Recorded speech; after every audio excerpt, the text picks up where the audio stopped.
Hi, I'm Rob Shaver, and this is Spark to Flame, where I bring you ideas, insights, and inspiration for better marriages.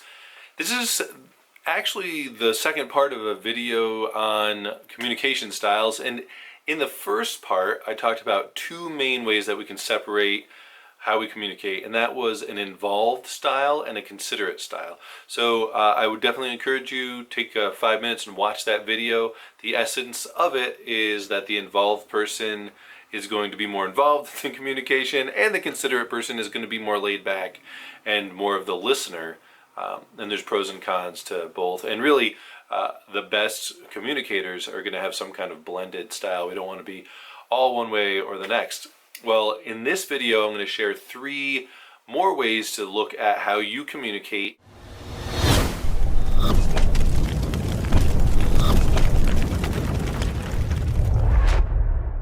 But now here's 3 ways of looking at how you might communicate, all right? And these are maybe more like communication personalities. 3 things. 1 is the explainer. 2 is the identifier, and 3 is the interviewer. Here's the basic thing, and really how these things can disrupt communication. All right, so the explainer is the person that obviously they want, when they're talking, they are going to go into great lengths to explain everything in great detail because that's really important to them. But then also when they're listening, when you present something to them, it doesn't even have to be a question. But they will always have an answer, right?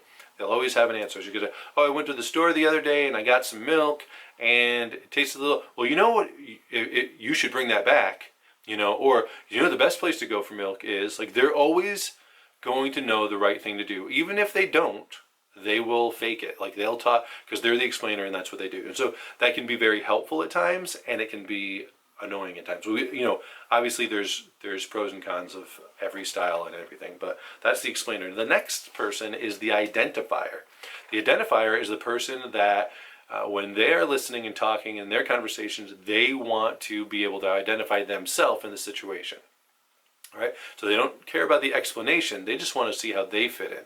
So, hey, I just got a present in the mail. It was a box of jelly beans. Hey, they hear that and then their mind is just going through, like, how can I relate to this? Did I get anything in the mail recently? What kind of jelly beans do I like? And so rather than asking questions about it, like, oh, who's it from? Or what kind of jelly beans are they? They're going to try to put themselves in that because they want to relate.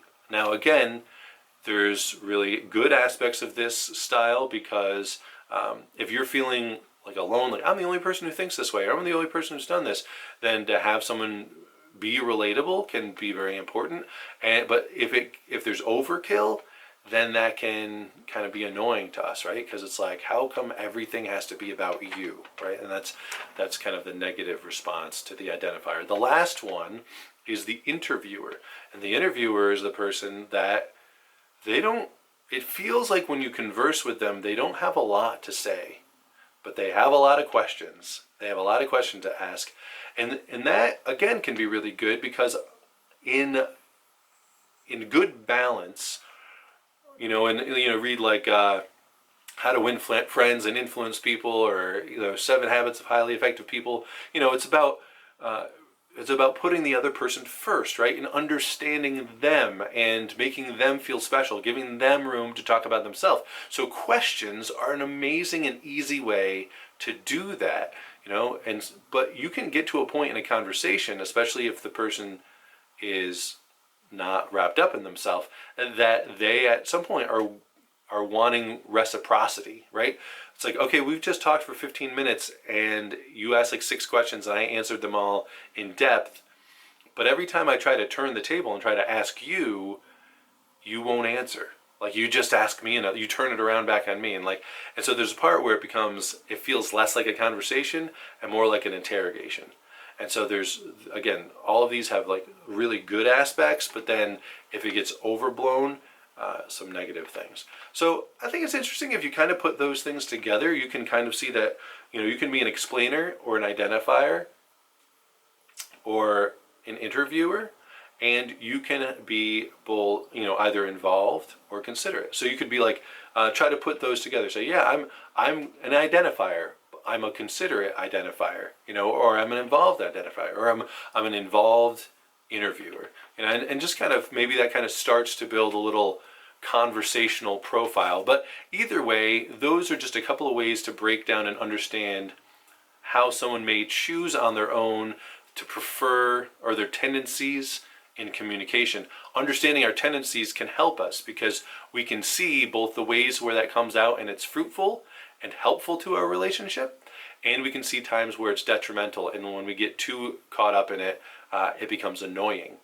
And so knowing yourself, you can guard yourself from the annoying and try to enhance the good. And also try to stretch yourself to not necessarily be one particular way, but the best communicators are the ones that can be involved when they need to be involved and considerate when they need to be considerate. They can interview when they need to interview, and they can identify when they need to identify, right? And so you kind of work with the situation, and you can do what you need to do when you need to do it. And then also taking the time to think about who your spouse is and how your spouse is, again, can create more forgiveness for them. Like, oh, right, they're in an interview, so they're just going to keep asking me questions. So I can, like, how can I help them break out of that? Or how can I communicate with them that, okay, it's been enough questions, or look, I know you want to identify, but really this conversation, I just really need this conversation to be about me, or whatever it is. But kind of knowing that, I think it helps us give them more forgiveness rather than just being frustrated and being like, why is everything got to be about you? Or whatever we might say in those things, or why do you keep asking me questions? And so here. All right, that having been said, I hope that you are really finding value in all of the content that I'm putting out in the Spark to Flame YouTube channel. Please subscribe to this channel and tell your friends to. Send them one of the videos that you like best. Just copy the link, throw it on social media platforms, and encourage other people to watch and get blessed for their marriage. Get information, get ideas, get inspiration, get insights, so that they too can have better marriages. Because, look, marriage is tough, and we don't want to wait until we're in crisis mode before we reach out for help. This is the best way to do it, is just get a simple tip, an idea, something to think about. And all of these things are out there. The greatest worth that they can bring to your marriage is conversation starters. Hey, I watched this video. The guy was talking about communication styles. How do you communicate? How do I communicate? How can I communicate better? Here's what I think when I talk and you're listening, or when you talk and I'm listening.